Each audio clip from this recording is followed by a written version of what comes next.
Essentially, what we're going to do today is, with the help of Monica and Sakshi, we are going to actually show you how to evaluate your proposition and create an early stage customer acquisition strategy. So this is the time I'm going to stop. I'm going to let Sakshi introduce herself and talk about her business. Sakshi, these were the questions you had answered.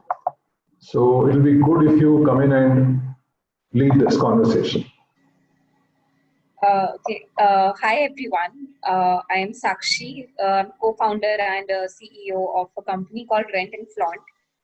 With me, I have two people. One is Naman, who is our operations head and co-founder. And another is Parth. He's our technical head and again a co-founder. What this company is about, am I clear? Is it? Absolutely. Is my voice clear? Yeah, we can hear you. Great. So what a company is about is we are India's one of its kind subscription-based rental platform. What we do is we have all celebrity designer accessories with us, and people can rent out those from us on a subscription basis. So basically, I'll give examples of two things. One is spending money on any designer or luxury accessories. That is not an affordable proposition for most of us, right?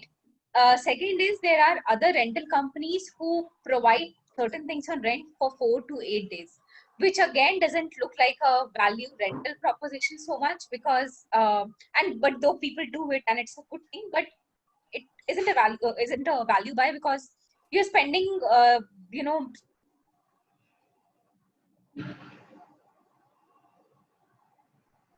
Hello? Hello?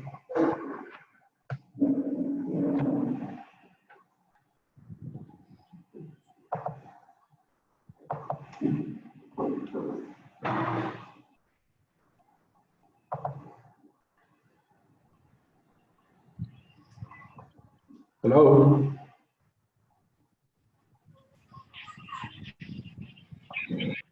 Hello, Sakshi, Naman. Hi, this is Naman here. Yes, Naman, please go ahead. Yeah, I don't know, maybe Sakshi got dropped off or she is having some communication. She's there, but we can't hear her out. Please, you can continue, Naman. Yeah. Hello? Oh, she's there. Yes, Sakshi, we're back. Sorry, I don't know when I dropped off. So were you guys able to listen to what I was trying to say? There's a second point we could hear, Sakshi. That first point we could explain properly. We could hear out properly that you are the subscription-based rental. After that, you can continue. Okay. Yeah. So what I was trying to say is that we're a subscription-based platform. How it helps is that people can choose any designer luxury pieces with us. They can choose a package. For example, they can choose a 20,000, 30,000, 40,000 rupees package. Choose as many products under that package as they want, and rent it out for, like, let's say 3,000 or 4,000 or even lesser, like just 999 or 1,999 rupees, and keep those products or use it for multiple times for a month. Now, how it helps people is, especially women, I would say, there are 2-3 things. One is, if we don't like repeating our stuff a lot, which leads to spending a lot of money on hoarding cheaper products which are not good for our skin, which are not good for the environment, and we tend to spend on that and not repeat them. What we are trying to say is you choose a good designer product with us for the same amount of money, use it as much as you want, return it and have something else for your next month or whenever you want. Second is our aspirational need to have or wear designer products. The designer products are not just designer, or luxury products are not just luxurious. They are also very finely designed. Their quality is very good, and hence it makes sense to use them. But definitely, it's a difficult proposition to spend money on them.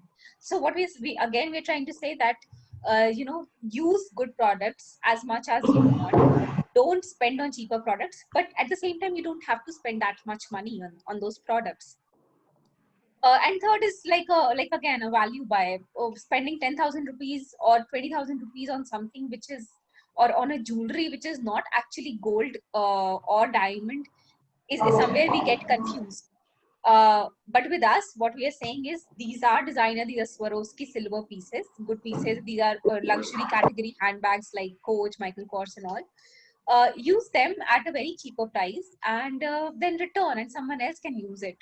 So, so in a way, we are promoting sustainable fashion, and in a way, we are not trying to say that people should slow fashion or people should go for owning very less products or something like that. So that is our business all about. Um, yeah, and as it is written in the our customers are mainly, as of now, urban women 23 to 38 years of age, the family income greater than 1 lakh per month. That's what we think, but of course, they're fashion savvy, brand conscious, and all. Yeah, what is the job they're trying to do? I've already explained. Like we aspire to wear luxury brands, we aspire to use them, and we don't like repeating stuff. So that is the kind of problem we are trying to target. We don't want to put our pictures of in the same attire or in the same accessories on social media. Through us, we are trying to address that kind of problem. Yeah. Our underlying need is I mean, I take it somewhere between critical and aspirational, not exactly aspirational and not exactly critical. Um yeah, underlying problem we are trying to solve, like I told you. Okay, sorry, the next question is, what is underlying problem that needs to be solved in order to service the need? Yeah, so in India especially, there are quite a few issues. We come with a conservative mindset where we don't like renting clothes or accessories or things like that. We are not, traditionally we have not been that kind of society. Now we are moving, we're changing from that, but it's still a thing. With us, because it is a rental based platform, as of now we don't have a return feature like it is there on other platforms like Myntra or Amazon and all. People can swap stuff, but yeah, the return thing is not there. Then there are things like mishandling, losing, breakage. Uh, while that is a real problem for us as a company, it can cost the customer as well, because if they lose a product and all, they might have to pay up to the price of the product. Then the deposit money can also be a problem, wherein though the deposit money is completely refundable and the basic wear and tear is taken care by the company, by us, but still people have that kind of mindset where they don't want to give the deposit money and all. So yeah, these are the few underlying problems which would be there when when people have to adopt our solution. Although I answered this question, what marketing channels we have tried? We have tried, of course, online channels, social media, Instagram and Facebook is our major platform. Uh, we have also gone through two very effective ways. One is the influencer route. We collaborate with a lot of influencers. Uh, and second is we again collaborate with other businesses who are into who have uh, similar customers come to them. For example, like this platform is, or our solution is very good for brides who are going to get married and for or for their different occasions and all. So we have targeted, so we have collaborated with some online platforms which deal with the whole marriage journey of a couple. Then we are also in talks with collaborating with salons, because they have quite a few those kind of customers who we think would be our customers and who would want to have a service like us. So so yeah, these are the two cost effective yet very influential channels which we are trying to use apart from Facebook and Instagram. Great. Thanks, Sakshi. I think we'll next move to Monica and understand her business. Monica, could you please unmute yourself?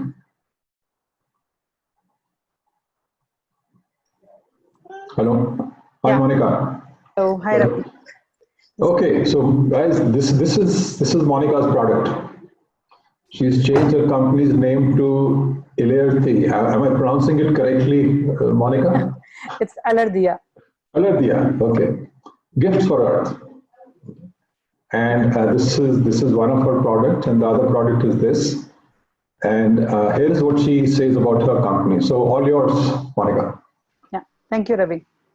So basically, from some time I was thinking of bringing handicrafts into utility.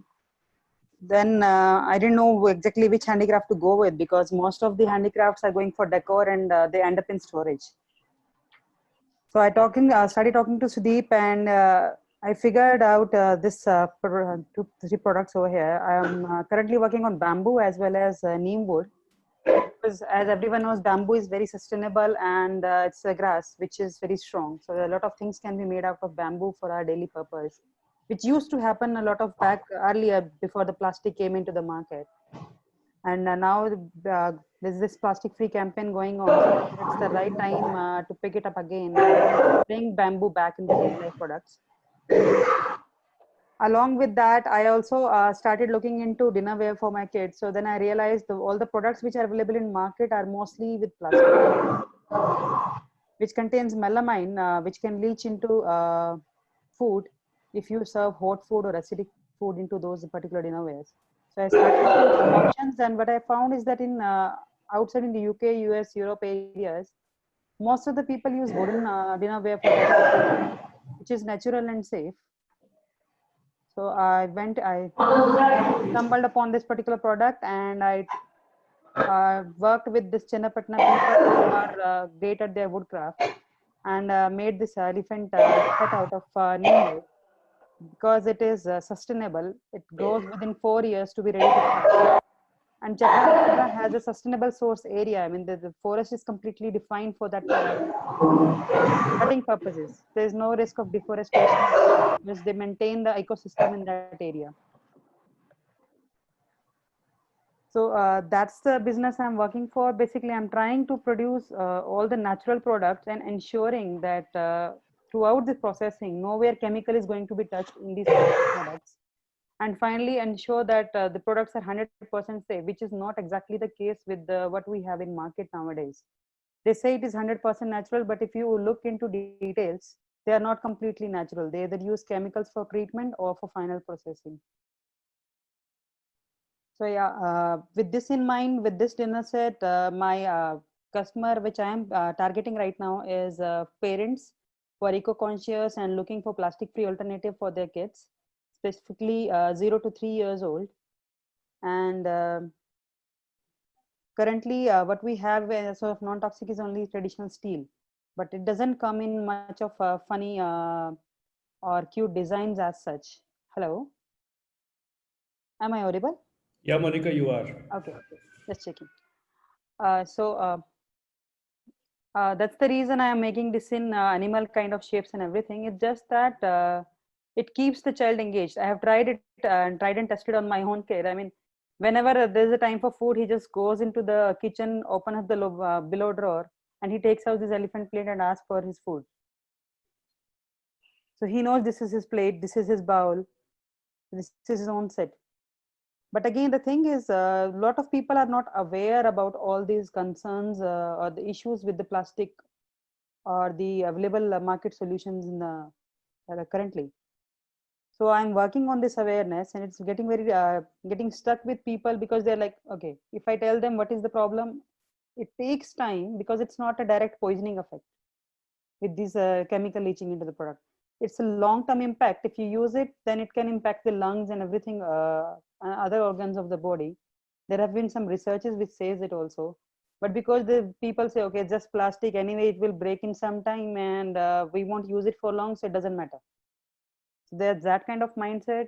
I also found some customers who are bidding, who are already paid for it and waiting for the product to be delivered to them, because they are eco-conscious and they want to try new things.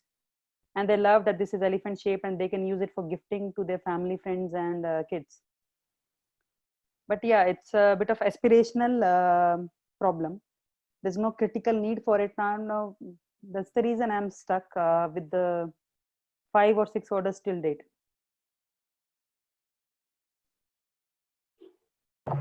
Okay, good.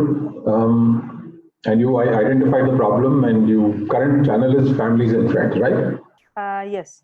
For Okay. bamboo products, I'm going on social media, but for this wooden product, I have still not gone there yet. Understood. Understood. Okay, so we'll move on to the next stage. What is your business all about? I know you have both answered this, but I have a very different question for both of you, which is, what is your startup's identity?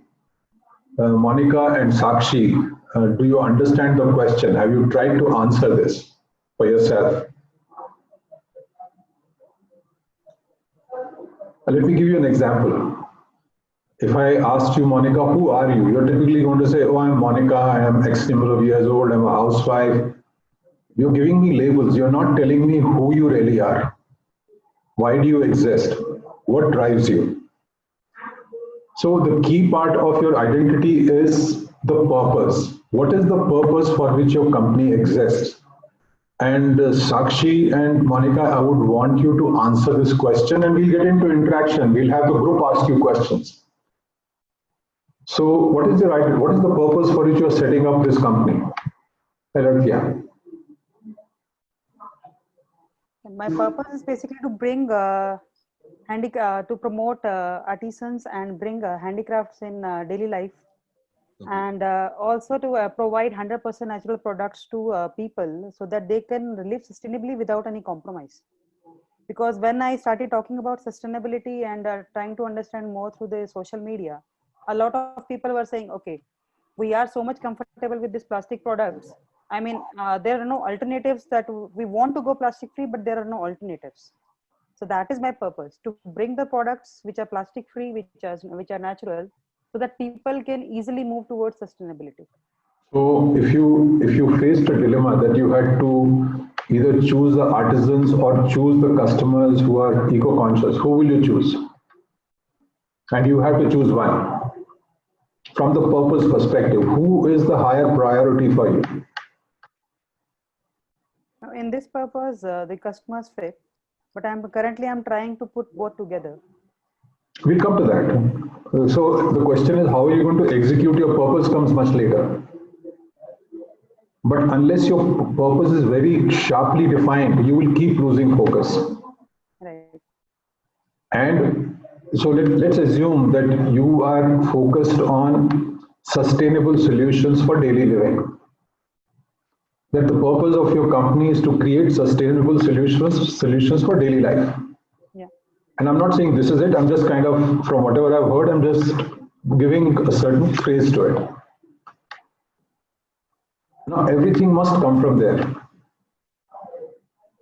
Because unless you keep this compass to keep you constantly focused, you will do things which are very tactical and which will actually keep taking you in the direction of what seems to be the immediate demand. And what will happen as a consequence is, because you're trying to grow market, you will start chasing revenue. Wherever you find revenue, you'll chase that, and it may take you completely away from your purpose. So purpose is the most important thing that you need to very clearly define for yourself. Sakshi? Yeah. Purpose. What's the purpose for which you're setting up this company? Yeah. So our purpose is to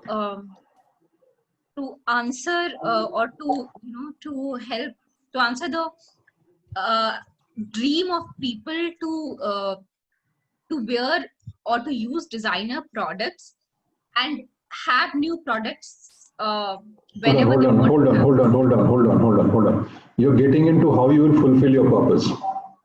Okay. Define the purpose. Why do you exist? Why does this company exist? Because I think this company exists to fulfill the people what they have in their mind, to own a good quality bag, a Michael Kors bag or a high-end bag. So they are not able to afford it sometimes. So if there is a rental setup, they could wear it and they could. Naman, sorry, I'm going to stop you. It's part here. Yeah. Sorry, Parth. If it takes you a paragraph to state your purpose, how will you get a sharpness of a compass? that purpose should be over in 30 seconds, that this is the reason why we exist. So let me give you an example. The reason why Bulletproof Your Startup exists is that it wants to change the failure rate of entrepreneurs to improve the Indian economy. Period. This is it. This is our purpose.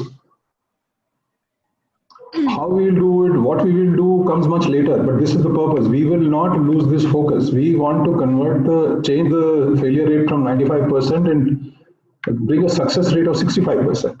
This is why we exist. We want to satisfy, we exist to satisfy the aspirational need of people to have luxurious designer brands. I mean, why do people want luxurious designer brands? Okay, so we need to satisfy people. The purpose, the reason why they go for luxurious brand, the purpose is very different. Going for luxurious brand is an implementation of that purpose. Okay. So, I have a luxurious brand. Will I keep it locked in my cupboard? Yes, you would. Do nothing with it. See, okay. I mean, people still own luxurious brands. It's not that they wouldn't buy. The point is that they would buy one brand or one bag in an year or in 2 years, and then they think, yeah, why did we buy this? We could have owned like 4 or 5 pieces and use them, and use multiple products at different places instead of using just one product. Yeah. So that is where we come in. I'm not sure if I'm able to answer your question exactly. Sakshi, absolutely. My wife has two suitcases of saris which I lug every time I shift house. Yeah. And those saris, each sari must today be worth 30,000-40,000 rupees. She looks at it, I look at it, I say, what the hell do we do with this? Should we throw them away? But she can't throw them away. Each item has a memory around it and it's so expensive. So you look for people who actually you can gift it to. So it's a real problem. Yeah. So from where I see it, Sakshi, I don't see a purpose that can become a very sharp North Star for you. Because the challenge is that your purpose statement must be independent of how you will meet that purpose. So for example, let me give you a situation. Suppose I start creating products which will look exactly like that luxurious brand, give you same feeling. Nobody will be able to detect that this is not actually Prada or this is not actually a brand, high quality brand. Would you take that product? And I'll give it to you at a throwaway price. So yeah, again, I'm not trying to prove ourselves that way, but that is a hypothetical statement wherein we say if we start creating products exactly like that. Now there are products exactly, or there are products which look like that, but they are not like that. The touch and feel and everything of that product is not that of a luxury brand or of a designer brand. Even for jewelry, we as a team have been a hoarder of cheaper jewelry, frankly, as a team, as individuals. We can see the difference, and that difference cannot be taken out. Like a piece which is worth 500 rupees cannot look or feel like the other product. Okay, so no matter what they do. I understand. So there's a subjective emotional experience involved, right? Yeah. Go back to your purpose. What is the purpose for which your company is being set up? Again, the aspirational need or the need of having designer luxurious product, but not being able to own them. So is it about ownership or is it about experiencing it? So for example, the example that you gave, that the fact that somebody buys 2 or 3 luxurious brand items and then is stuck with them, and while she could have experienced 40 more luxurious brands, because those experiences are transitory. What was fashionable 10 years ago will not be fashionable today. Yeah. Yep. And therefore, how do you satisfy transitory emotional experiences need of a person? So if you state that as a purpose, then even giving them opportunities to some really luxurious spa becomes a possibility. So purpose has to align with the basic drivers of your customer. What are the key things that your customer is looking for, which drives your purpose? Okay. Or it could be something that the customer is still not aware about. But that is an issue. Now that is Monica's problem. That if customers could become aware about the challenges around using melamine crockery, then the game will change. Right? Okay. So, yeah, go ahead. Yeah. So when I think of, or when we thought about it as what is something which would drive people towards it. One is this, like we talked about the aspirational need, wherein, or aspirational want that, let's try out new products, or maybe I can have new luxurious products every month. But the bigger problem is that we want to have more products because we don't want to repeat products. You're getting my point? Yeah, but you're getting into I understand. You're getting into implementation, and that will take you into tangents. No. I'm talking about purpose only. So, like you said, the emotional feel, or that emotional experience. Now, when we talk about the need being critical or aspirational, what we discussed, the emotional experience, that is more of an aspirational need, and it's okay. We think कि हाँ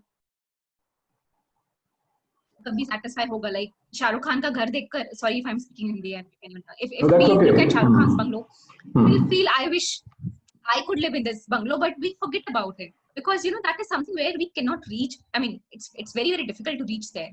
But if someone says that something which is more critical, for example, you're getting something where you don't have to repeat your stuff, because for every regular individual that is a problem, that the same outfit or say this same thing I don't want to wear again because this X person saw me in this outfit few days back or in this thing, and that is where I think that is a critical need, and the other one is more of an aspirational need.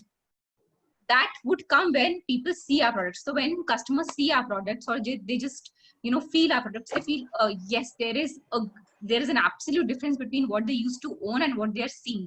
But till the time they see it or feel it, they don't get that. They feel okay, similar products I can get from cheaper brands. So here's the thing. So whatever you're saying is that the situation will convert a need into either critical or aspirational. So for example, let's say some person suddenly realizes he has to attend a wedding 3 days from now, and he or she needs a really good attire to attend, right? Now he has a critical need, and maybe you have a premium service which will home deliver a attire of her choice, her or his choice, within 24 hours, so that he can go attend. Yeah. Critical need. Right? It's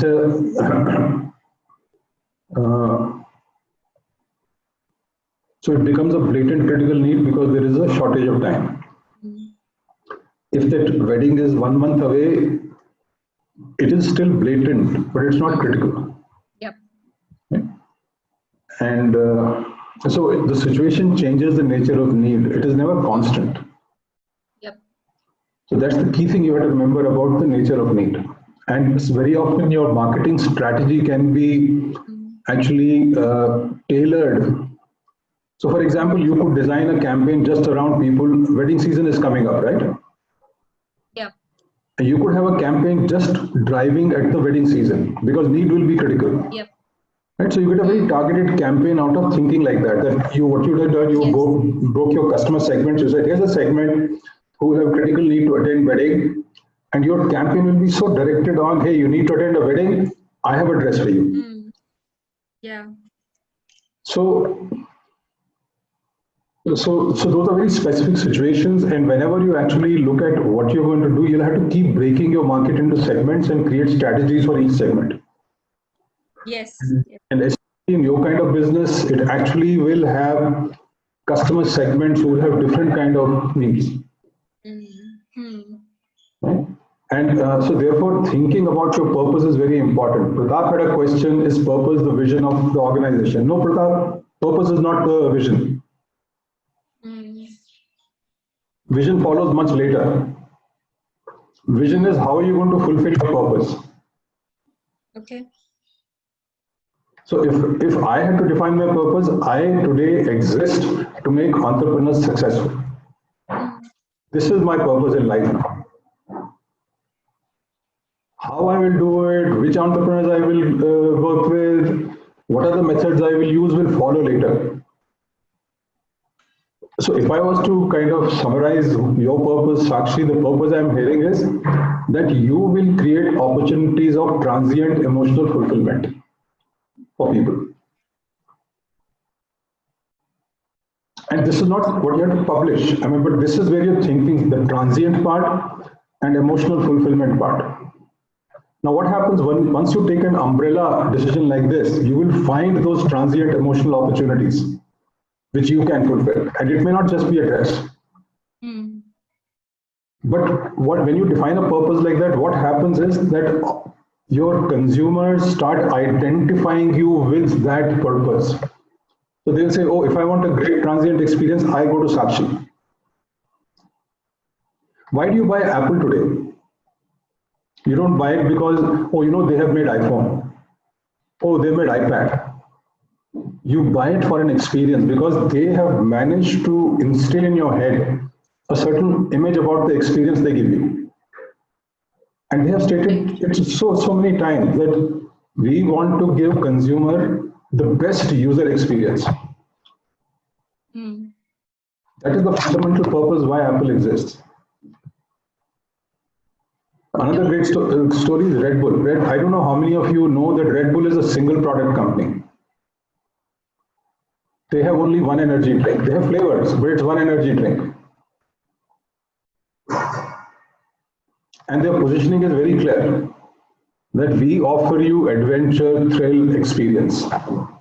We offer you an opportunity to experience adventure, experience, thrill. So the drink has got associated with all those kind of living experiences. And their campaigns align with that purpose. Look at Nike. Just do it. That's the catchline. And you immediately understand why Nike exists.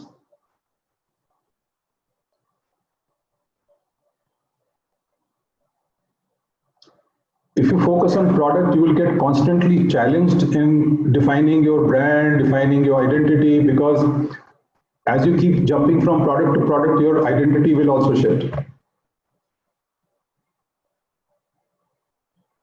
So I want to go to Monica now. Monica? Yes, Ravi. What is your purpose? Why does your company exist? To provide customers the power of choice for sustainable versus the plastic products. It's a paragraph. I need you to say that in not more than 10 words. This is why this company exists.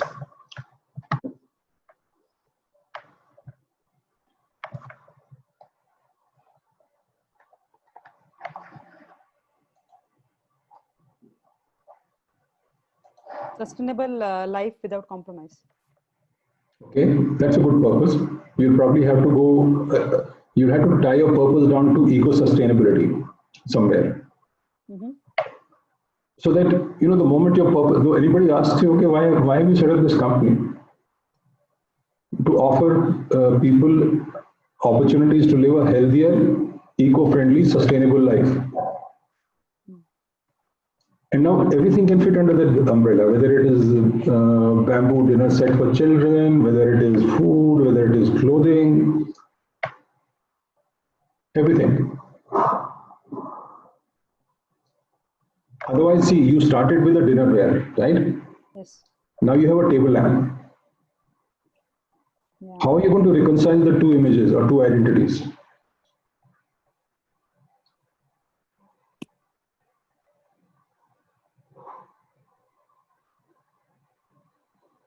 That purpose is your compass. That has to be very sharply defined. Right. Okay, okay, you've got a purpose. People say, you know what, it's a great purpose. The next question that you have to ask yourself is, why will people trust me? Which is about your brand. How are you going to build the brand? Now, that's a challenge all startups have initially. And this is not something you should worry about right now. So, I don't have a brand. Yes, you don't have a brand. You just started. But the point is not you don't have a brand. The point is, what are you doing to create that brand?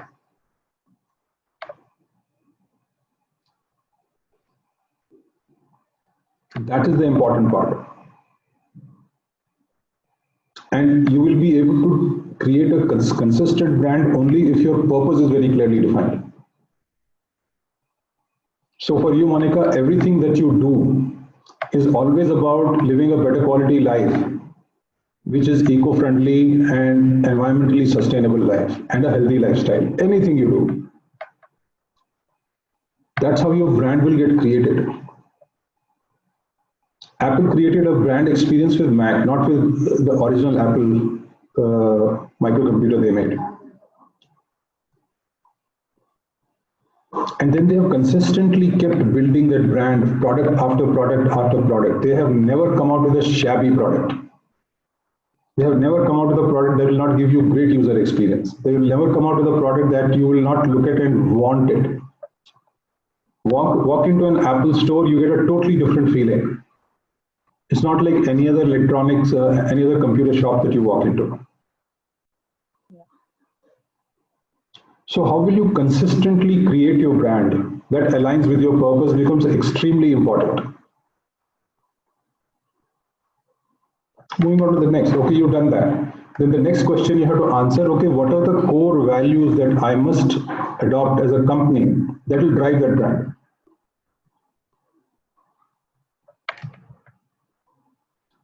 These are the three things that will clearly drive your identity. Why do you exist? Why should people believe you? What will establish that trust? Why do you exist? Purpose. Why should people believe you? Brand. What will drive that brand trust? Core values.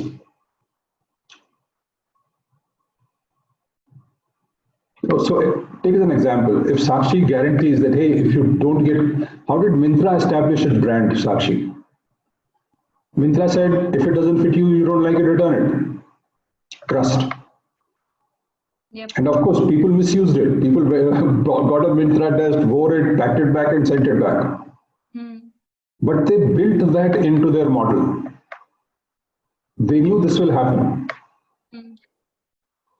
I had a great experience with Amazon. I bought a Mac Pro 1,70,000 rupees worth of machine. Because I really love Apple. I think they give you great user experience. But I could not use the machine because MS Office behaves very differently on Mac Pro and my efficiency went down significantly. So I returned the product after 1 week to Amazon. Amazing experience. The person came, I just sent a message to them, I want to return it on their website.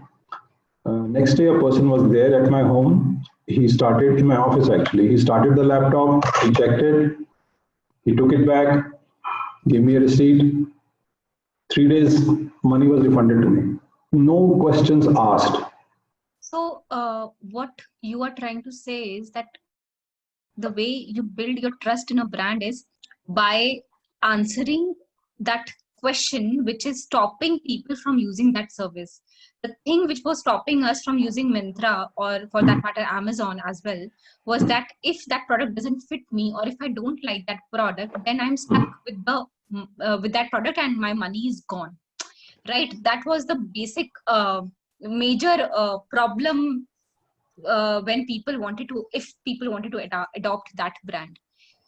So the trustful, sorry, go ahead. Yes. So that was the trust they built in, that you can return whenever you want, and your money would be refunded. So then we need to think of what is the problem when people want to adopt our service. And how will you establish trust in whatever you're offering? So Myntra didn't solve it by offering return. Myntra solved it by accepting return without any questions asked. Yep. So that's the key. So they did not question you. The dress, if it looked worn, it was worn. They would not. They built that into their model. Okay. Because it's going to cost money, right? Washing, getting the dress cleaned again, packing it again properly, putting it. It's going to cost money, but they built that cost into their model. That's true. So when we think about our company, about Rent and Flaunt, we think there are 2-3 issues there. One is if people rent out, they would think that they would cut our money because deduct our money because of some wear and tear which has happened. That is one thing. Second is that renting itself is like is like something which is not so, people are not so open about. I mean, what I don't know exactly what would make people trust our brand is that it's just the rental money, I guess. Nothing else would need to be. So these are two different problems. So first of all, don't mix the problems. So wear and tear is a separate problem, and persuading people that renting is not necessary issue. It completely depends on. So here's the thing about marketing. Marketing has 3 levers. It has features. It has, which we call technology, or what are the features of your offer. It has pricing behavior, and it has psychology. So I want to share with you guys a couple of ideas, a couple of ads, and how those ads actually promote the product. It has nothing about the product. So for example, there is this Move cream. Have you guys heard about the Move cream? Yes. Move is like Voveron, it's used for body pain. So the Move ad, when it came out first time, they showed a housewife running around with a jhadu in her hand, cleaning stuff. And she bends somewhere to clean something, and she holds her back and says, "Ah," and clearly with a painful expression. And then the husband walks into the scene with Move tube in his hand. And with a lot of love and care, he asks her, "Kya hua? Kamar mein dard, Move laga दूं?" And next moment they show husband and wife both smiling lovingly, looking each other at lovingly. And the wife says, "Ah." She says, "Aha." So tagline is "Ah se aha tak." And the ad was phenomenally successful. Move cream just took off. What did they really do here? So if you analyze the ad, what they did was they used a specific social behavior and connected their product to that behavior. And that behavior is an emotional experience. And that behavior is that normally, the kind of conversation we hear is that women say that their husbands don't really care about them. They're not emotionally connected. They don't care about them. And they go about watching TV, or they do this, they do that. They're more busy with their work. They fundamentally use that feeling and showed, how a husband and wife can have a loving moment because of Move cream. How husband is actually caring, and he applied the Move cream and the pain went away. When does pain go away in a moment? And how does applying cream and coming with cream actually solve a pain? And what were the features of this cream? What was so special about this cream? So marketing has 3 levers: features, pricing behavior, psychology. You never start with features. You always start with psychology. Then you move to pricing behavior, and then you move to features. So unless you start looking at this whole rental thing as that in your customer's mind, there is this whole social stigma thing. How are you going to create a campaign which actually changes the person's thinking about it?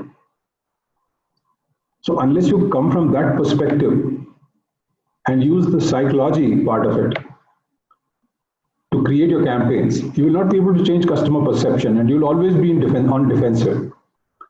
You'll always try to push. So here's a conversation that can go on. Yes, I understand it's on rent, but you know what? It is actually going to save you a lot of money. You are defensive. Now you are trying to justify to the customer why he should use it. Whereas customer should have an aha moment and say, "Hi, yeah, this makes sense," and he changes you. Like mujhko dress do. A very fundamental shift. How do you create marketing campaigns, and who should really start the conversation, and how do you trigger these things? A very fundamental thing, especially for both you and Monica. So it's a very different thinking that you have to bring, guys. Okay, moving on. And all this creating your identity is actually dependent on your own personal purpose. This is a fantastic framework that we recommend to every entrepreneur. It's known as Ikigai. You might be familiar. If you are, great. But the question that, as in Bulletproof Your Startup, what we do is we constantly check for whether the client's passion, whether the entrepreneur's passion is connected to the company's purpose. And if the passion is not connected to the company's purpose, his effort is not going to be 100%. And somewhere he'll just lose momentum and enthusiasm. These are 4 fundamental building blocks that you must apply before you actually start anything.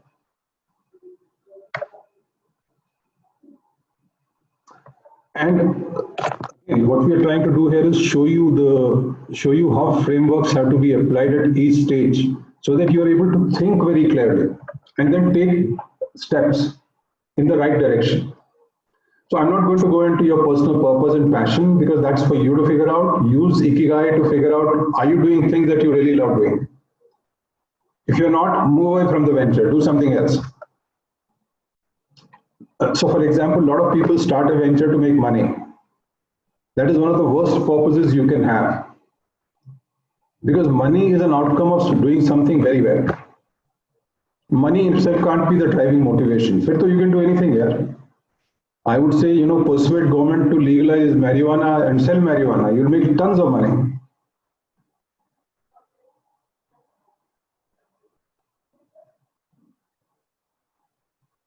So you have to have clarity on this part. Okay, moving on.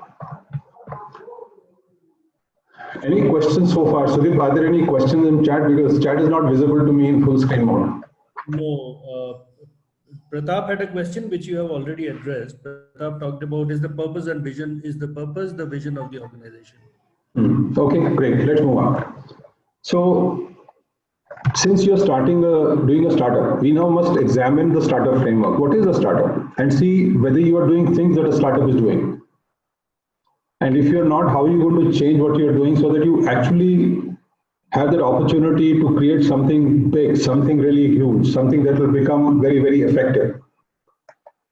So here is how Government of India defines a startup: an entity that is up to 5 years from date of incorporation, has turnover not exceeding 25 crores in last 5 financial years, which is applicable for both of you.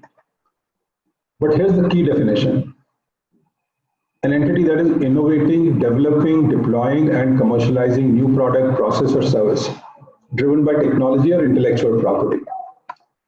And this we have added, or opening new geographies or customer segments. For example, what Amazon did in book selling in the US, Flipkart did it in India. They changed the geography and the customer segment. But otherwise, it was already an understood model. So we'll move to a set of questions based on this framework. Spend some time, look at the framework, because next set of questions, Sakshi and Monica, are for you based on this framework.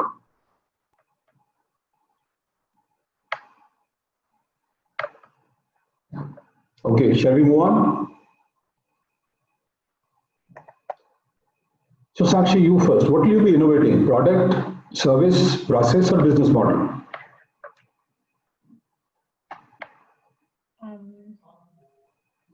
Service. You're asking me or you're telling me? I'm just, service. Okay. I have a question here. Yeah. If you say a new service or a new business model, how are these? So how is a new service and a new business model? different? I'm trying to understand that. I mean, how is a service different from a business model? No, Yeah. no. A new service versus a new business model. Let me explore that question. So you are saying that how is a new service different from a new business model, right? Yes. Okay. So, and this is who? Parth or Naman? This is Naman. Naman. So Naman, you are in the service business, right? Yeah. And you are starting a luxurious item. I'm respecting my definition. I feel very uncomfortable, but okay. Luxurious item rental as a service, right? Yeah. Yeah. The business model could be, so what is a business model? At a very high level, business model includes three things. What is your value proposition? So your value proposition is availability of luxurious items on need basis and return it when you don't need it. So that's your value proposition. I'm putting it very simply. The second part is how are you going to make money? What's your revenue model? So for example, Myntra's model was try and buy. They changed how you experience the product. So the process was changed. But let us say, let's go to something like Uber. What was the business model for running cab services till Uber didn't come out? You own it. You own the cab, right? And customer called you. If he had your number, he called you. Yeah. Uber changed the business model. They said, we're not going to own the cabs. There are so many free cars. We're going to consolidate those cars. And if the owners are ready, they become the drivers. And the other side, they said, we'll eliminate any friction around call is available, not call. They will give an app. They'll book on an app. On the other side, the driver will get the message and he'll confirm and move. They change the business model. When you change the business model, the third component of business model is the systems and processes that you will use to run your business. So three key components. Business models are more elaborate. There are 9 components, but at a very high level, these are the 3 things. That is your value proposition, your revenue model, and the systems and processes you will use to run it. So they completely change the systems and processes to run it. So that's a different business model. So is it in a way that if my existing service is getting delivered to the customer in a new manner, so cabs as a service was getting delivered, the service was essentially to make me reach from point A to point B, and there were certain attributes associated with it. I had to call, the people will own the cab. The service remains the same. I still reach from point A to B and a financial transaction happens that I pay money, but in a new environment, in a new partner ecosystem. Absolutely. So thus the business model has been changed. Correct. So for you, Sakshi, Naman, you might have already seen it. There is a service that's set up in US, a company called GOAT, G-O-A-T. Are you aware about that company? I'm not. So GOAT is basically a very interesting company. GOAT is all about owning and trading sneakers. So there are these, very rare sneakers or sneakers about to be launched. People have got that rare sneaker. So there's a Michael Jordan sneaker that had been launched 8 years ago, and it gets sold at $5,000. And there, people who own these sneakers can actually trade. They can sell their sneakers. They can buy new sneakers. There's no rental out there, but it's a very interesting model.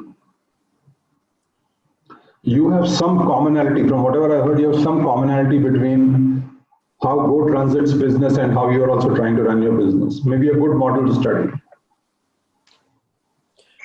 Okay, so I believe, I yeah, go believe ahead. I believe we have both a new service with this enlarged definition. I believe we have both a new service and a new business model, Right. because a 4-day or an 8-day rental is usually used for a specific purpose or an occasion.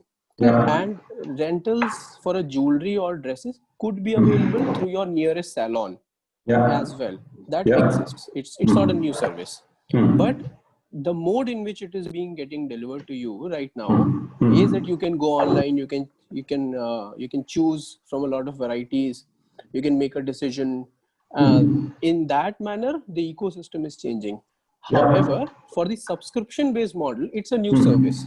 Even if it exists, I have not heard of it, and I have not experienced or seen anywhere. But changing the products on a monthly basis, it's a new service. Whereas the 4-day and 8-day rental service, which has a certain existing ecosystem, is changing. So we have both a new service and a new business model then. And Naman, here is how it helps you. Once you realize that, okay, I have a new business model, now you have a context in which you can position your product. Yeah. So that is why this thinking is extremely important, because otherwise you don't have a context. If I know what I'm competing with, I can position my product. And Uber did it beautifully initially. If you see the initial Uber positioning, it was all about cabs becoming available at press of a button. And with no money transaction, they looked at all the pain points in the current cab system, where you didn't have change, you had $20, and that bill was only $15, 60 cents or whatever. The guy didn't have cash. You said, okay, keep the rest. All kinds of stuff was happening, which were points of friction. So when you create a marketing strategy, you start looking at points of friction. Okay, what are the points of friction in the current business model that I will eliminate? And therefore, connecting with customers' pain point becomes very simple. Go back to the Move ad. Move actually connected with a woman's pain point. And the cream became very successful. It had nothing to do with the quality of the cream. So one question. So while like you told about a lot of things, and when we think that are we missing on something, there is some pain point which maybe we are not answering in our communication and all. Now, because of this whole situation of COVID, we are not able to come to that, because people don't. Right now, all of these services are not something which people are exactly looking for. Okay, they're staying at home and all of those things. So, at this point in time, Sakshi, I'm going to stop you. You said something that all these services are something that the customer is not looking for, right? This is what you said. Yes. I would restate it. I am not aware about the customers who might be looking for these services. Yes. Now it becomes your problem. Yeah. So please, the first thing you should do is take ownership, bring it on yourself, because that will help you figure out what to do next. Exactly. So I'll tell you, we try to do this. Frankly, like our focus when we started this was not marriages or brides and all, but these situations have made us think that a need exists only for those kind of places right now, those kind of events right now. Or second, events are festivals. The first need is marriages, second is festivals. So let's start right now with marriages, because that is where the exact need is. And as and when situations improve, we'll also move into what we thought we had to do this for. Okay. So I completely agree that we would take the ownership of why things should be moving or why they're not moving. However, like when I think of, maybe there are other people who also want to adopt our service, but they have some kind of notion in their mind. We don't know. When we ask people, they just say this, that right now we do not think it is needed, but we will definitely do once things open up or we start going out. So I'm not sure if I'm clear. No, I get your point, but Sakshi, again, see, you are So the problem to solve is not, okay, I have this service, how do I get people to use it, right? The problem to solve is how can I create perceptions where the potential customer will say, hey, I need this. Okay. I mean, when Move Green came in, then look at Fog. I mean, fantastic campaign. Dio is one of the most crowded markets when Fog was launched. Right? But Fog figured out a niche. Fog figured out that when Dio is finished, you hear the sound, but you don't get the perfume. So there is gas, you hear the sound, and they latched onto that. So the whole ad was no gas, only perfume. And people immediately connected because when Dio is finished, you are pressing it, you get very frustrated because you don't get any perfume. People immediately connected. But that is true for so many Dios that already existed. There were a lot of Dios which are not gas based. Okay. So the point is, can you pick up a pain point with which you can associate your product or your service? And so for example, let's say if people are wanting to be relaxed, to have fun, etc. So there are so many snacks who have positioned themselves for just that one moment. Bored of working, want a free moment, they tie a snack to it. Snack has nothing to do with it, but they took an issue that you had and they associated the product with that issue, and emotionally the product got connected with it. I mean, Bingos did this very well. Bingos was in exact same snack markets as so many other snack companies, but they just changed the shape of the chip and created a new experience, and that drove that point home. That is different.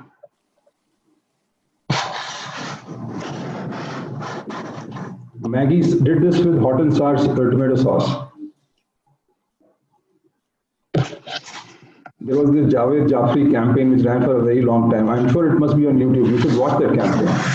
They showed Javed Jafri and I think Pankaj, I think it was Pankaj, as two people, and Pankaj enjoys using the sauce, and Javed gets frustrated. He says, "Kya different hai? Why are you enjoying it?" So he tastes it, it's sweet. Then he tastes it again, he says it's sour. And Pankaj finally says, it's different. That line, it's different, became so popular. So that it's different got associated with the different experience with Maggi sauce. And Maggi sauce took off. It's about how are you going to press the buttons. So marketing is not about just telling people, I've got this great rental offer and you can now get it.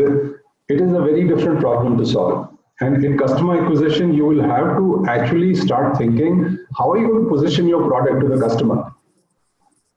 And it will get connected to your purpose when you sit down and think about it. Sakshi, I'm going to switch to Monica because we've spent time with you, but I want to now come to Monica. Monica? Yes, Ravi. Okay. What will you be innovating? Business model. Please explain. Yeah. See, nowadays, first thing which I was working on the dinnerware, that was morely like it's available outside, but it's not available in India as far as my knowledge. So that's one thing I want to make it. And another thing is that for the other items which are required for daily sustainable life, most of them are available in the market, but they are a very high price because it's all they sell it in type of natural and handcrafted. So it's not affordable to a lot of people wants to switch, but it's not affordable. Another thing which I figured was most of these items come with packagings. Some people use packaging which are using these glossy papers which will never decompose. So it's not perfectly a sustainable solution. Some people use this recycled paper boxes, which is again thick paper boxes and take a lot of time, and people are just going to throw them away in the dustbin. So I'm looking for package-free natural products which I can provide directly from the manufacturers at a very low cost comparative to what is available in the market to make it affordable, so that more and more people can go for this kind of living at an affordable price without any compromise. Because currently the mindset that people have is, oh, if it is handcrafted, it is costly. But in actual, it is not costly. It is all the middlemen, a lot of middlemen come in picture, and in the end, when the product reaches the customer, it becomes very costly. So basically what you're saying is you're going to make this whole business direct to customer and therefore change the business model. You're going to eliminate middlemen. Yeah, I mean, I will be sort of a middleman, but I will reduce the margins. I'll just take it directly from the manufacturers and give it to the customers without packaging. See, also the cost increases because of the packaging. You have to pay for the packaging. If I do it without it, I can use it to recycle papers. I can use recycle boxes, which they can reuse or they can compost. Correct. So what is coming out very clearly that your customer is somebody who's environmentally very conscious, is looking for sustainable solutions, right? That is coming out very clearly. And your purpose is clearly to fulfill his need to live environmentally conscious, sustainable, environmentally sustainable lifestyle. That too in an affordable manner, because and affordable manner, yeah. So you want to make sustainable lifestyle affordable. Yes. That's your purpose.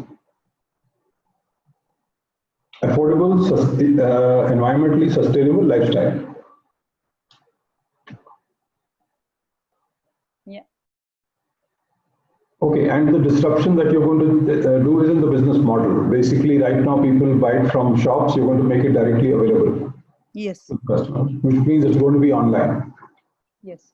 I'm not so sure about the packaging piece you are talking about. How will it work across products? But I'm sure you've thought through it. I see issues in it because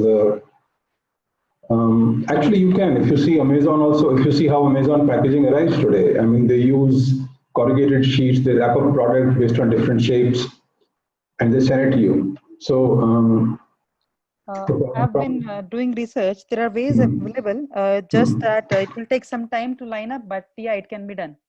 Okay. So clearly, when I look at the question, how do you plan to develop the innovation? So you're going to work with packaging, you're going to work with supply chain. That's the innovation you are doing. Yeah. Okay. How do you plan to deploy your product or service? You're actually going to do direct to customer. Yes. Got it.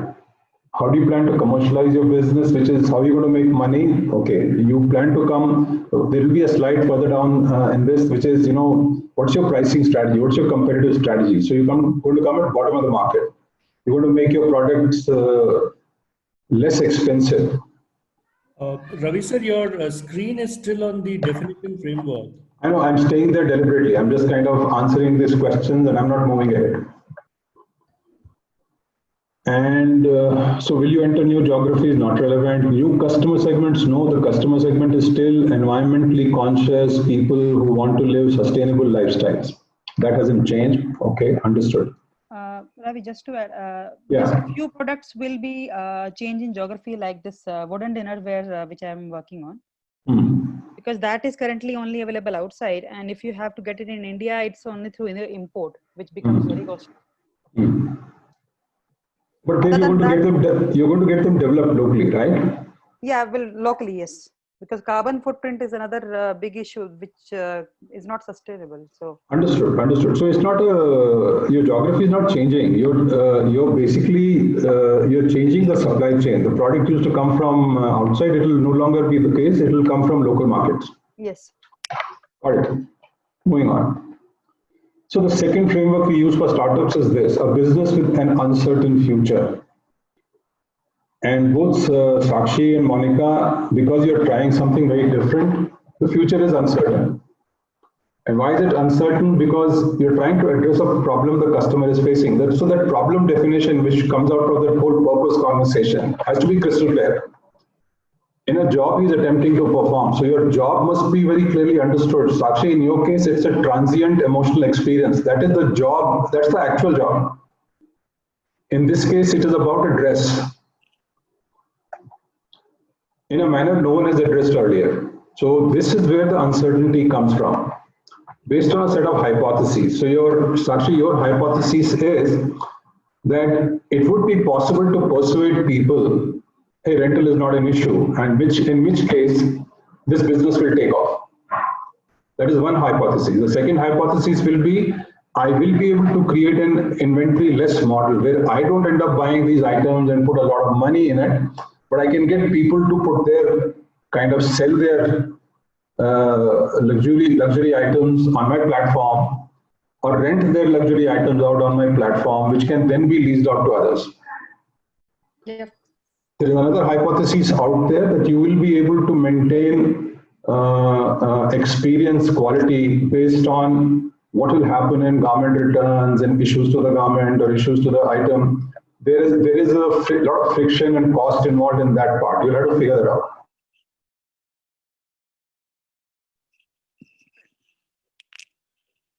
Business model. You should have the possibility of generating humongous future profit. That means your market size must be big. You should have figured that out. So I'm going to move past this also. I'm not going to ask you these questions, but this is something, Sudeep will share these slides with you. This is something that you should then work out. So the question you have to ask yourself then is, will your idea truly disrupt the market or make sustainable improvement? So that question you have to ask. That, so from Monica, your perspective, you are disrupting the supply chain. So you will disrupt the market because according to you, it's not being done right now. There are too many middlemen and items are very expensive. I think I've seen startups who are doing this, who are directly buying, I can actually give you their names. Look at this company called Industree, INDUSTREE. This is a non-profit organization that's doing a lot of work in this area. And they are also, there's another entity, I will send that to you separately when I remember. So this question you have to ask yourself. A lot of people are working with artisans in rural India and bringing their products to market. And I think there are companies who are also saying, getting into eco-sustainable solutions. Or are you just driving efficiency in the existing market? So clearly, the two of you are either in sustainable improvement or disrupting the market. You'll have to really drill down and figure out. This disruption means people will stop doing things the way they were doing. So in your case, Sakshi, they will stop buying luxury items and start renting them. Yeah. In your case, Monica, that the disruption would really be that people actually switch to environmentally sustainable living solutions instead of buying anything. So that should be the focus. This is how you're going to change habits of people, which is a very expensive thing, changing people's habits, because people always go for short-term solutions, and you faced it, that they're okay buying plastic cutlery because you know what, thodi deri use hona hai, then it will not have an effect. But it's not that. It's a question of, you can't say, I'm drinking only 1 Coke a day. A Coke is a Coke. Oh, I have only 4 cups of tea with sugar in it. But you have it every day. It doesn't matter if you replace the tea leaf with green tea, but you still put a spoon of sugar. So the conversation about habits will become very important. You have to have clarity about this, because this will drive your positioning. And you will have to constantly keep looking at how you're going to innovate, because people will jump in once they see you succeeding. So very critical. So Sakshi, you have already figured this out, and you're switching to a latent critical need, which is people needing dresses for marriage seasons. Yeah. And it's an unworkable problem according to me, because they may not have an immediate solution. So it becomes a very good market to chase. I don't think either of you are doing just automating a task. You're actually in one of the above two things, which is a good place to be in. What will be your pricing strategy? Are you going to compete with incumbents? So according to you, Sakshi, you don't have competition. So pricing will completely depend on how does the customer see value in your proposition. Yep. And in your case, Monica, you're going to enter bottom of the market from this product category perspective. You will not compete with plastic, but you will compete within this product category and come at the bottom of the market. In your case, it's also complete with non-consumption, both of you. People aren't consuming that service right now, Yeah, it's both. right? So that means you will have to spend money on creating that consumption habit. Okay, so are you creating a compelling breakthrough opportunity? Maybe you are, maybe you are not. Time will tell. But if you find traction, clearly you are working on something that's going to be a great opportunity. Are you picking up a big fight? Figure it out. I don't have enough insight into your business from where I am today, so I can't tell you whether it's a big fight or a small fight. But environmental sustainability is going to be big, because you can see now almost all shops have switched to paper bags and cloth bags. So it's only a question of time. Are you going to create a large sticky community? I think both of you have that opportunity. Once the habits are formed, both of you have that opportunity.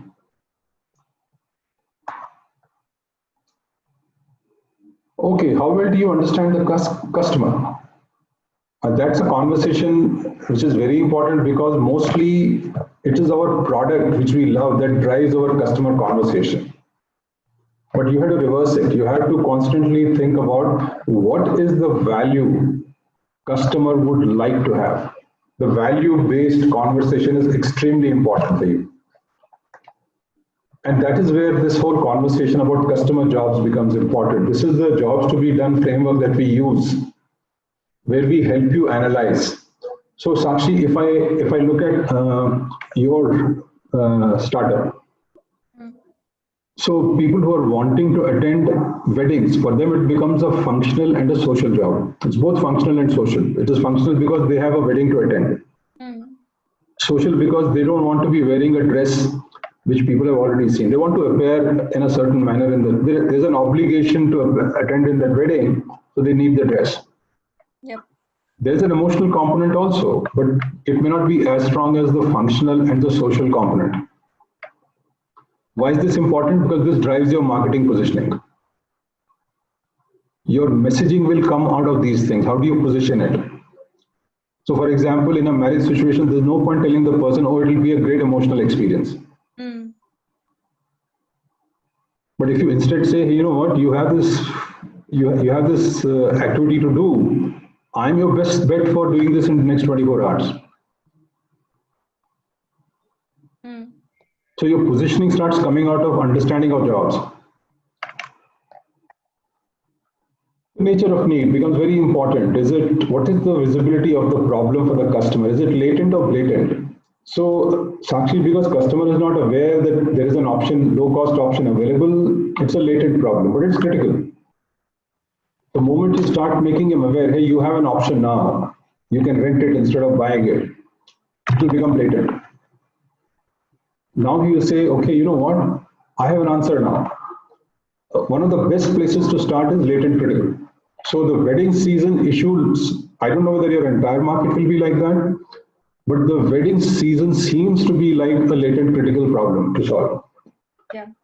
And only when you venture out, start doing customer development, figure out what is the kind of market size, how many people actually look for this, how many will respond, you will start getting a sense about how big is this opportunity. In your case, Monica, I think it is latent aspirational. And so I am also I would also like to have an environmentally sustainable solution. But I'll not stop living my life because I don't have a solution in front of me. I will probably still use plastic if I have no alternative. But if I start seeing an alternative, it will become blatant aspirational. The criticality of it we'll never realize, because see, all of us know that Earth is warming up, our world is warming up, but how many of us really think about it every day? And how many of us say, you know what, I'm going to get rid of the fridge because this uses those CFC gases? Or how many of us say, you know what, I'm going to sell my 5 lakh rupee car and I'm going to buy an 8 lakh rupee electrical vehicle? We don't, because we never look at long-term issues as our personal issues. So that problem will remain in your market. Is it solvable? Sure it is.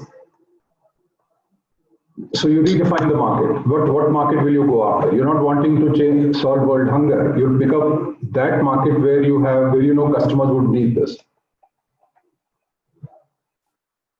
So I think we are now going to revisit this whole job thing after what you have seen, right?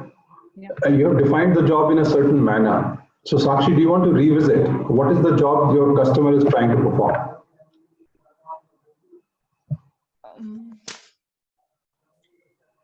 I know I'm putting you under pressure because in this 1 hour I've given you a lot of input and I'm asking you now to rethink your job.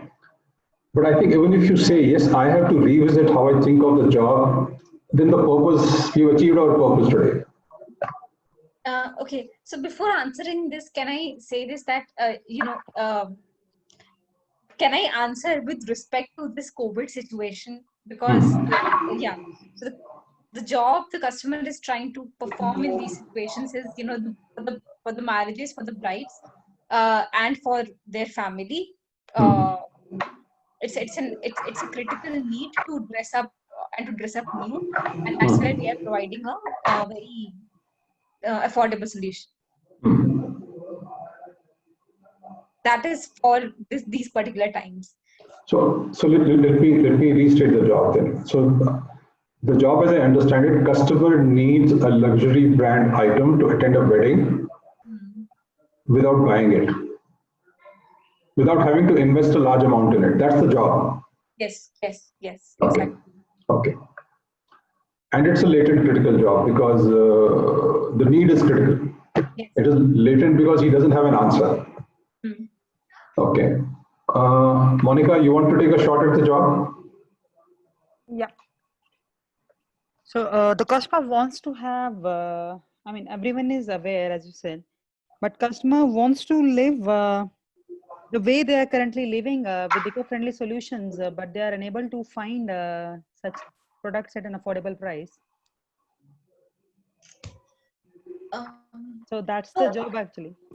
Monica, can I I recently in last 4 months, we as a family have become very conscious of the products we are using, like the food we are eating or the cookware we are using, and we are moving to earthenware, we are moving to iron cast and all of those. And that's why your product was a very, when you posted on that group, it instantly took my notice because I am trying to become that customer. Just trying to tell you from customer perspective that, now my mindset is more of I want to use these products because I feel a change in me and my family's health by using such sustainable products. Thank you. So it took instant attention when you posted that. Though I have not ordered yet, but yeah, it took. It's okay. Thank you. So I think the two key things I hear, Monica, is there is interest, but she still hasn't moved. So the interest does not seem to be, it's not top of her mind. This is where she would want to go. Now the question is, how do you make it top of her mind? Where she says, you know what, I'm not going to do this even for a day. I need to take this call today. That is the problem to solve. Yeah. In your case, what is the nature of job the customer is trying to perform? Is it social? Is it emotional? Is it functional? What is it?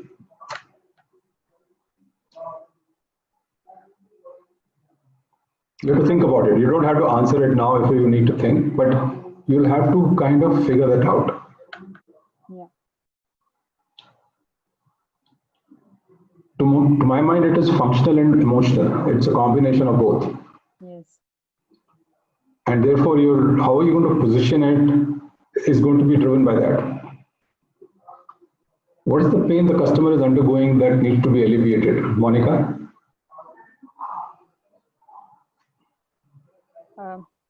The people are aware of the solutions, but they are not able to afford them. Or it's not like most of the people are able to afford, but they think, okay, the alternatives are much cheaper, even though it's plastic. So it's not the top of mind thing. So the pain is not really very, it's not an unavoidable pain. Yes. It is there, but it's an underserved pain. In terms of problem, if I see, it's an underserved pain. I would like to have it, but it's okay. I can continue my life like this. Yeah, because people are not thinking of the bigger impact. For them, it's just one straw or one toothbrush, but in the end, it's millions of toothbrush and straw in the landfill. Absolutely right. But unfortunately, people never think of long-term generic issues. They will always think of short-term personal issues. Yeah, so I have to work on making long-term into short-term and personal, not social. So you'll have to figure out what are the opportunities where this can become an immediate problem, and you can draw the person's attention. Yes. Again, what is the gain your product or service will offer? Sakshi, any thoughts?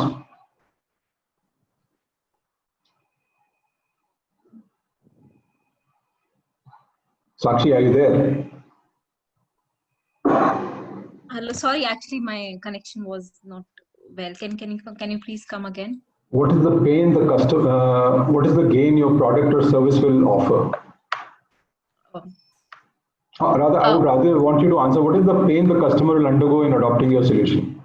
Yeah, so like I mentioned in the beginning, the pain is one is that biasness towards moving from buying to renting, and second is if they lose, or if they accidentally break something, it's gonna cost them.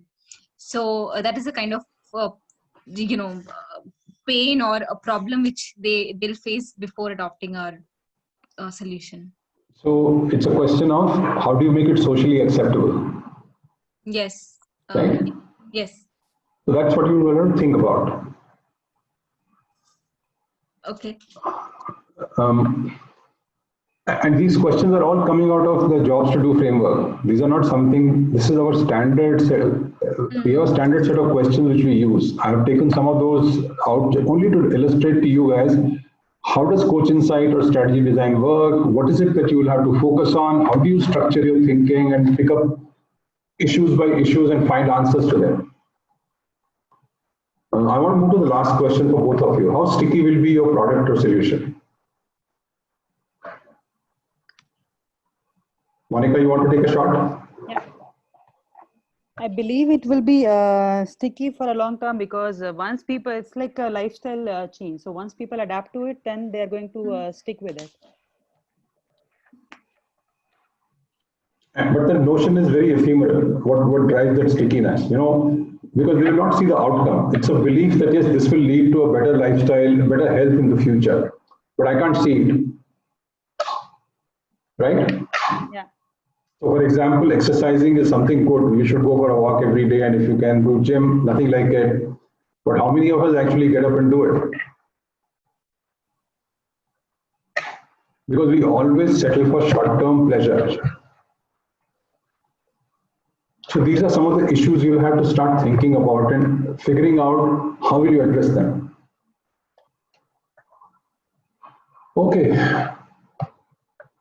So we have a time check, sir. We are at 12:02. Yeah, I'm just going to stop here because I'm not going to go to pipeline, etc. I think this is enough, and we can get into questions more. So at the end of the day, this is the statement you should be able to write after you've done this.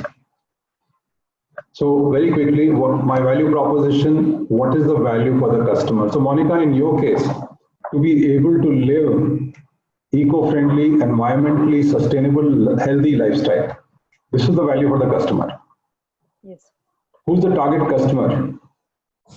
Customers are environmentally conscious people who are looking for environment-friendly and sustainable solutions. Looking for, very important part. If you start trying to convert people, it's going to be painful. Who are dissatisfied with current alternatives, what are you competing with? So if they're already aware, then telling them, hey, this is a great substitute for plastic, and you know what? It is not so expensive. It is just 20%. It is within the same price range. If it is, who will you compete with? Has to be clear. Our product/service provides, what is this problem solving that you're doing? What problem will you solve for the customer? Eliminate environmentally hazardous lifestyle and products.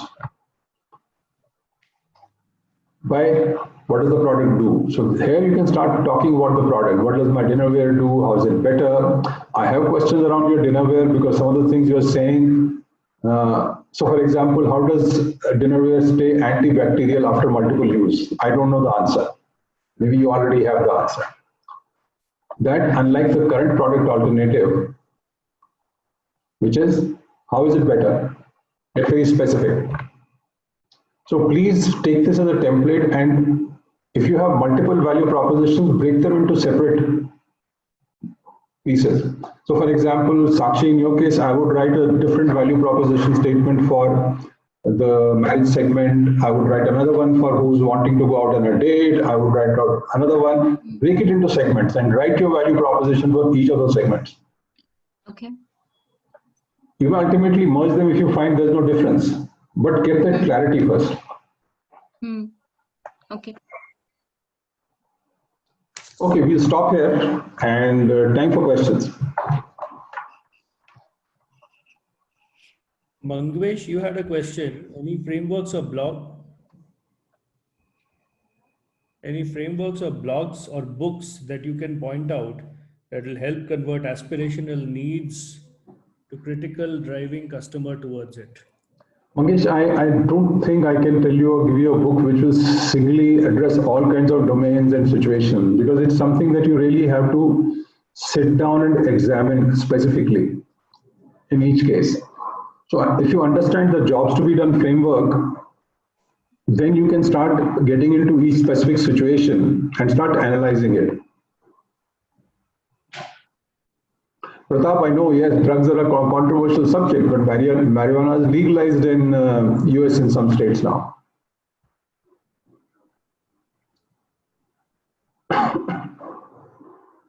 What are the pointers to look for to keep a check that we are going in the right direction? Monica, you have to have KPIs in place. So once you define your business, you will say, okay, these are the parameters on which I will measure my business. And we have a workshop video recording on metrics on our YouTube channel. Go have a look. But you have to have metrics for each stage. What defines success for your business? That clarity has to be there. It could be number of users, it could be repurchase, it could be referrals, whatever you want to measure your business on. Right.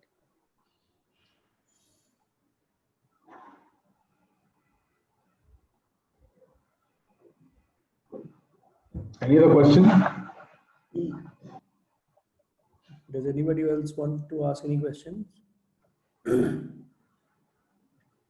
Okay, I don't think there are more questions. Good, I think so. Monica, Sakshi, was this exercise useful to you? Yes, Sudeep. Yes, it was very helpful. I mean, I think it made us think quite a few things which we weren't thinking as such, or had lost in the way. Yeah. A lot of points to think on today, and maybe for coming weeks. Sure. So your weekend gone. Okay. Thanks for that. Good to hear. Anybody else has any questions? In case you are not comfortable sharing it here, you drop us a note. And just for your information, if you need support at any point in time, be it as simple as evaluating options, alternatives for marketing channels, ideas, multiple options that you have open in front of you, or you want to define a few strategies, you're most welcome to get in touch with us. We're glad to support. And of course, there are longer engagements that we have, which Ravi has already talked, in case that helps you to build stronger foundations. You'll get messages after this to give us a feedback on Google reviews as well. Please do take out some time and update that. It helps other entrepreneurs to take advantage of what we do. And thank you, Ravi sir, for spending the time this morning, and everybody else for joining us over the long weekends, in the middle of the long weekend. Thank you, everybody, and you have a good weekend. Thanks. Yeah. Thanks a lot, Ravi, and thanks a lot, Sudeep and team. Thank you, everybody. Thank you, everyone. Bye. Have a nice weekend. Thank you, everyone here. Thanks, Ravi. Thanks, Sudeep. Thanks, Anshul.